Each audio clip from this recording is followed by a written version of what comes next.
Day 6 of the 2021 World Championship Group stage is over, with RNG and Hunt for Life making out as the first and second seed respectively.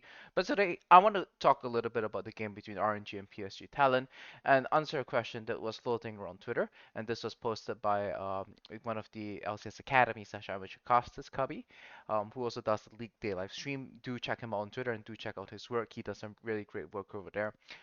He said that he was going over some LPL games at Worlds, and he wonders what happened or why aren't we seeing TF or Rise compositions dive on wave 3 or 4. We consistently saw this throughout the LPL using TP or simply walking the sides, and it just hasn't happened at Worlds 2021 yet. Now he's wondering if this is because of the best of ones or if there are other reasons. Now, so the question here is why don't teams force dives more often in the early game, right? And this is something that was very easily available in the RNG versus PSG Talent game, where you had this TF Jarvan Misfortune Nautilus composition against the Yuumi in the bot lane, right? And most of the time you say, okay, TF should be able to get a move timer. Jarvan is a decent champion at diving, and the Nautilus is also great at setting that up. So what TF wants to do is that the initial steps are going to be the same. You're going to look to crash wave 3 or 4, fork to its bot side. The Jarvan is going to do 4 camps to the bot side, and then the Misfortune and Nautilus is going to try to stack waves into that, right? And the big thing here to think about is now what the next step is. And I think that this is something that junglers don't think about enough. And this is how you can structure it. If to think about the game, you can look at it in scenarios where the jungle potting is matched, where both junglers are now potting down towards the bottom side of the map, where if you do go for the dive, you end up in a situation where you're diving 4v3, 4v4, if the LeBlanc does TP to defend the wave as well, if your two civic commits, or the opponent jungler will be there to defend on the play. Or a mismatch scenario, where if you know the opponent jungler is piloting towards the other side of the map, then you're guaranteed the manpower advantage and you will be able to execute on the dive itself. And this is going to be the factor that allows for the teams to play accordingly. And to help people kind of understand this better, is that if you know the type of jungle piloting, you then identify who you're playing for, whose advantage you're playing for. If the jungle piloting is matched, you can't go for the dive, but you can do this thing now called playing for the jungler's advantage instead. And this is something that we're going to explore a little bit more, but this is the typical follow-up, where if it's mismatched, you then go for the dive, you then set it up for your laner to get a hit, and the laner would then be able to follow up with a freeze to represent gank pressure on the opponents. Right? And in order for you to determine what is the better course of action after these initial steps have been taken, the level ones and early wards are rather important because if you are able to identify what the opponent jungler is doing or deduce the pathing of your opponent based on who showed up late to lane or any form of vision that has been given, this is something that you can do as well. Or simply how certain types of junglers want to path as well, right? But this is where the game got interesting. So talking about level ones, you can actually force mismatch scenarios, or rather pseudo mismatch scenarios with a split map bot side, right? And this is what RNG went for. Level one, they delayed invade on the bottom side of the map, and they created a split map scenario. But for Talon, their Talon in the jungle went for teleport instead of flash, and we've seen them do this a few times already. And this seemed like they were now able to compensate for the fact that there was a split map scenario by being able to match the attempted dive on the bottom side through the use of teleport. So, was this a 200 IQ play from River, the jungler for Talon? Well, the answer here is nope, and because although he was able to cover the initial dive, it does put him in a match scenario in the game state where RNG has multiple lanes of priority, and at 7 minutes he finds himself dying once, 4 camps down, and Wei has Wei, the jungler for RNG, has picked up the first streak of the game as well.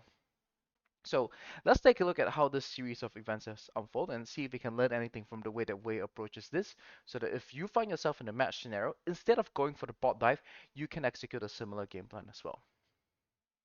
Now, straight away, if you have match jungle potting and your lane has prio, this usually will then open up a possible window for you to go for a double crab angle, which is what Wei is able to get in this case, right? He threatens the dive bot, Talon TP's in, and he then just goes for the double crab after that.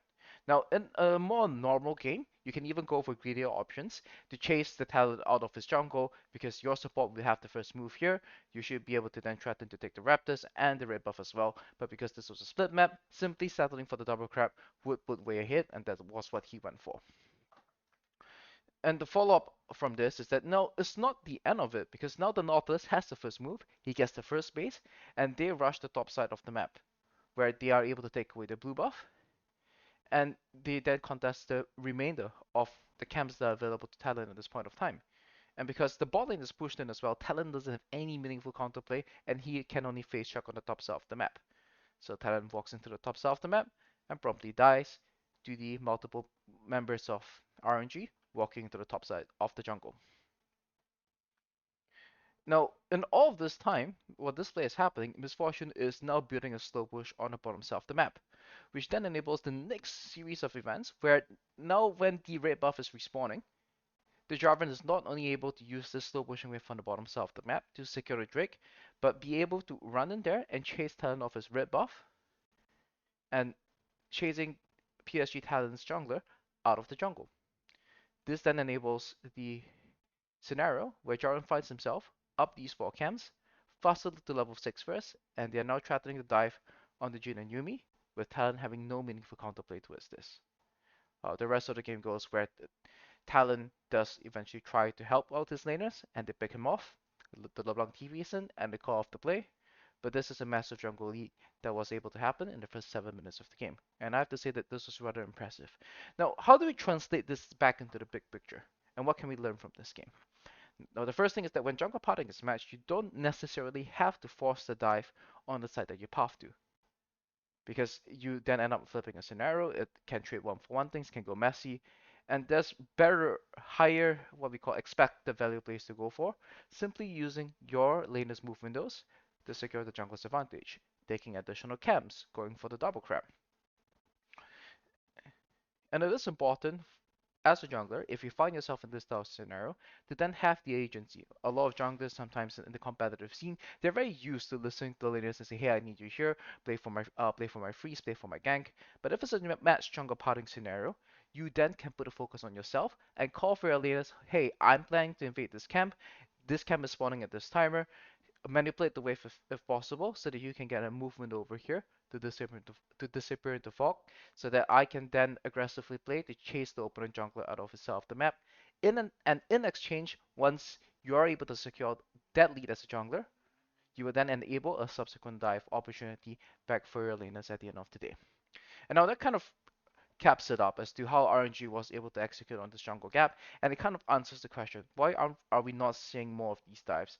If the jungle potting is matched, you don't have to go for the dive. Take the small victories, chase the opponent jungle out of the side of the map, and just go for the jungle gap. And as they always say, but better jungle wins. One last day of groups tomorrow, and we have to see who makes it out. I'm personally rooting for the Mad Lions, and that will be day 7 of groups. With that, this is Jensen. I hope you like my content. Do consider giving this video a like and subscribing to my channel.